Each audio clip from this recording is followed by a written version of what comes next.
Jay, tol, bakit kailangan pang mag-record ng video maya-maya lang magsisimula ng online class natin? Huwag kang magulo, Abe. Basta tumingin ka lang sa camera at kumarap-kurap. O yan, malapit na. O yan, pwede ka na magsalita. Tapos lagyan natin sa baba ng mic not available. O yan, tapos na. O panoorin mo, tol.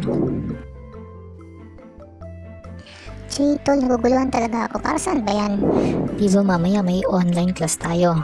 Oo, Jay. Mamaya, pagsimula ng online class natin, i-play ko tong video nito nakaloop. Ibig sabihin nun, paulit-ulit yung video mo, aakalain ni teacher nandun tayo nakikinig. Paano ko bigla magtanong si teacher? Kaya nga nilagay ko mic not available para akalain ni teacher sira mic mo o wala akong mic. Tapos makakapunta tayo kila Eric, hahaha. Wow, talino mo talaga. Hindi makapaglaro na naman tayo kila Eric.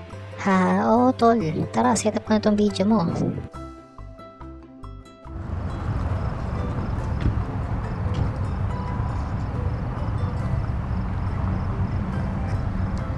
Natatawa talaga ako. Siguradong busy-busy si teacher na kinakausap tayo. Hindi niya alam wala tayo doon. Hahaha. Hahaha, utak-utak lang yan tol. Anong utak-utak lang yan?